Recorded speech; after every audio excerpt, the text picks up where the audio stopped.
സുനിത വില്യംസിനെ തിരിച്ചെത്തിക്കാൻ സഹായിക്കുന്നവർക്ക് 17 ലക്ഷം രൂപ പ്രതിഫലം പ്രഖ്യാപിച്ച് നാസ.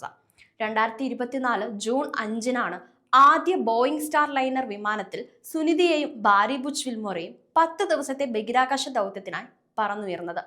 എന്നാൽ തുടർച്ചയായ ഹീലിയം ചോർച്ചയെ തുടർന്ന് ഭൂമിയിലേക്ക് തിരികെ പോരാൻ സാധിച്ചിട്ടില്ല. ബഹിരാകാശത്ത് നിന്ന് സുനിത വില്യംസിനെയും ബാരി ബുച്ച് വിൽമോറിനെയും തിരിച്ചു കൊണ്ടുവരുന്നതിനാണ് പ്രതിഫലം പ്രഖ്യാപിച്ചിരിക്കുന്നത്. ബഹിരാകാശ യാത്രികരെ തിരിച്ചെത്തിക്കുവാനുള്ള മാർഗം കണ്ടെത്തി നൽകുന്നവർക്കായി നാസ $20,000 പ്രതിഫലമായി നൽകുന്നത്.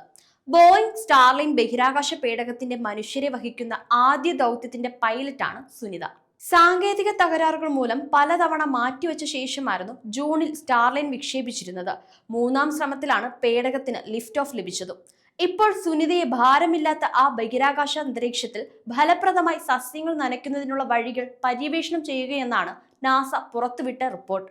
വേണ്ടത്ര മുന്നൊരുക്കങ്ങളില്ലാതെയാണ് മുതിർന്ന ബഹിരാകാശ സഞ്ചാരികളായ സുനിതയെയും ബുച്ച് വിൽമോറിനെയും നാസ ബഹിരാകാശത്തേക്ക് അയച്ചതെന്ന വിമർശനം ലോകത്തിന്റെ വിവിധ ഭാഗങ്ങളിൽ നിന്നും ഉയരുന്നുണ്ട്. 2006-ലും 2012-ലുമായി 2 തവണ ബഹിരാകാശ യാത്ര നടത്തിയിരുന്ന സുനിത ഇതുവരെ ബഹിരാകാശത്ത് 322 ദിവസം ചെലവഴിച്ചിട്ടുണ്ട്. 7 തവണയായി 50 മണിക്കൂറിലേറെ ബഹിരാകാശ നടത്തത്തിലും പങ്കെടുത്തിട്ടുണ്ട്. നമ്മൾ ഇന്ത്യക്കാർക്കുൾപ്പെടെ അഭിമാനമായ സുനിത വില്യംസിനെയും ബാരി ബുച്ച് വിൽമോറിനെയും എത്രയും വേഗം തിരിച്ചെത്തിക്കാൻ സാധിക്കട്ടെ എന്ന് പ്രതീക്ഷിക്കാം.